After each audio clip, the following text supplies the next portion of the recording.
정성산 TV를 애청해주고 계시는 대한민국 국민 여러분, 해외 동포 여러분, 탈북민 여러분들과 해외에 계시는 북한 동포 여러분 안녕하십니까?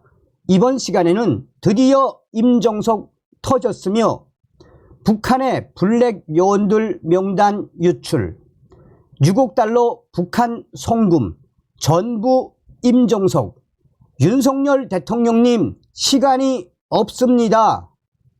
이번 소식의 핵심은 과연 무엇이겠습니까? 정성산 TV에서도 몇 차례 방송을 해드린 적이 있지요. 당시 문재인 정권 시절 김정은 암살을 위해 김정은의 턱 밑까지 갔던 북한의 내부 저항, 비밀 조직원들의 명단을 문재인 정권의 국정원이 넘겨주지 않았습니까? 당시에 그 내부 비밀 조직원들 3대가 멸족을 당했지요. 또한 얼마 전에도 문재인 정권의 이 정보기관에서 넘긴 이 비밀 자료 때문에 수십 명이 김정은 명령에 따라 곡사포 포격으로 숙청되지 않았습니까? 과연 문재인 주사파 정권 윤석열 대통령 뭐하고 계시는 겁니까? 정성산TV 좋아요, 구독, 알림은 큰 힘이 되겠습니다. 후원해 주시는 모든 분들께 가열차게 멸공. 임정석의 고향 친구 노은채, 대북 공작국장 시절 블랙 요원 명단 북한 유출, 군 정보사 블랙 요원들 명단 중국 북한에 넘어갔다. 문재인 정부 국정원은 더 심각, 간첩단 수준, 박지원, 박선원, 노은채, 이집트, 오라스콤, 통한 6억 달러 대북 송금. 윤석열 대통령의 시간 얼마 남지 않아. 프리덤 앤 라이프의 소식입니다. 국정원 등 정보기관에서 암약하는 간첩들이 중국 등 해외에서 활동하고 있는 국정원과 정보사 블랙 요원들의 명단을 북한과 중국의 주요 정보기관으로 통째로 넘겼다는 프리덤 앤 라이프 보도가 확인되며 파장이 확산되고 있습니다.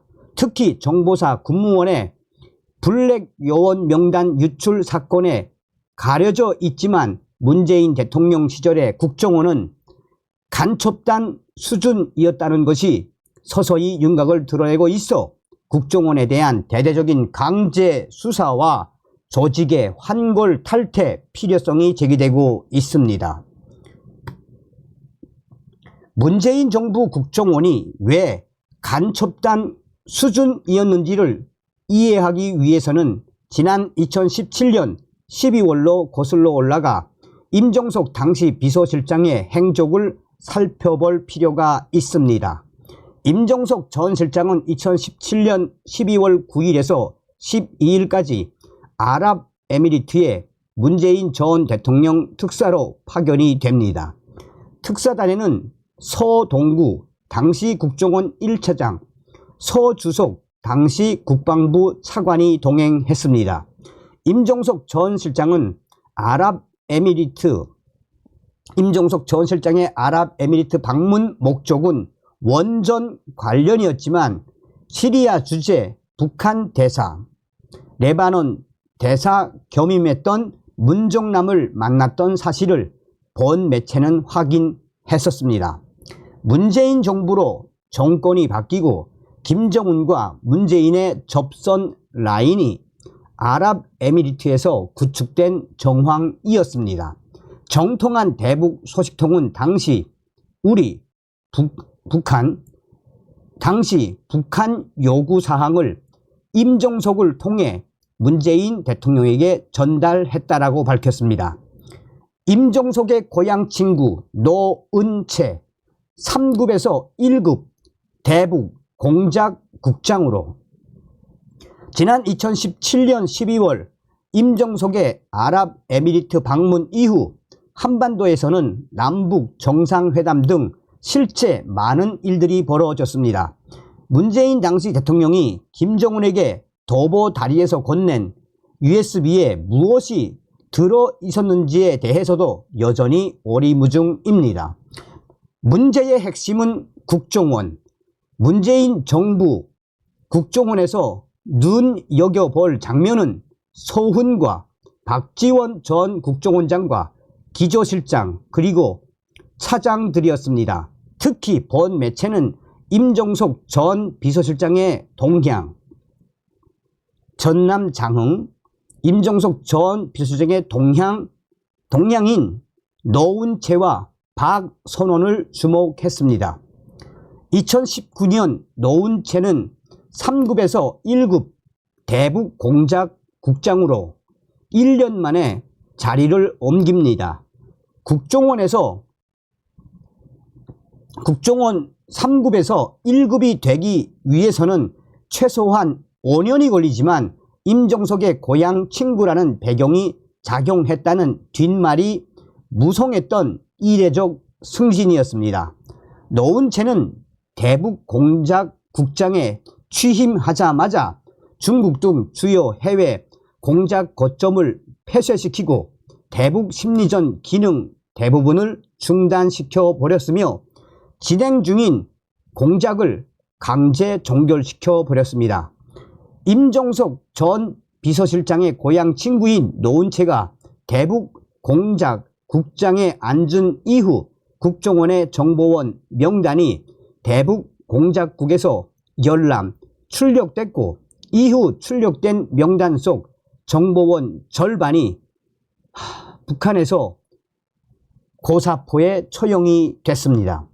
북한 내부뿐만 아니라 중국에서 목숨 걸고 활동했던 협력자들도 이유 없이 사라졌습니다.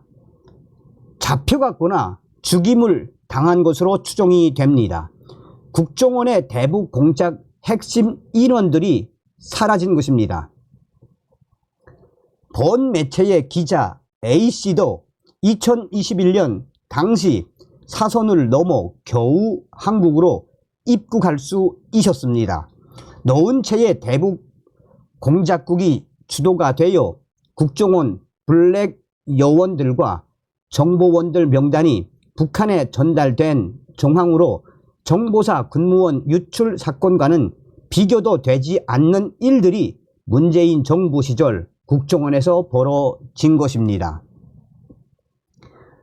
박지원, 박선원, 노은채, 이집트, 오라스컴 통한 대북 송금 6억 달러. 임종석의 고향 친구 노은채는 이후 승승장구를 합니다. 그는 3급에서 1급으로의 초고속 승진도 모자라 2020년에는 대북 송금으로 실형을 살았던 박지원의 비서실장으로 파격 승진했습니다. 노은채는 국정원의 핵심 실세 자리인 기조실장으로 2021년에 또다시 자리를 옮깁니다. 국정원의 기조실장이라는 자리는 예산을 틀어쥐고 있는 자리이기 때문에 국정원 내부뿐만 아니라 정보사, 기무사, 경찰청 등의 공작 관련 업무를 모두 파악할 수 있는 위치입니다. 2021년 당시 박지원이 이집트 오라스컴을 통한 3자 거래 형식의 대북 송금을 위해 국정원장의 또아리를 틀었던 시기입니다. 당시 해외 첩보를 담당하는 국정원 1차장의 박선원도 자리를 옮깁니다.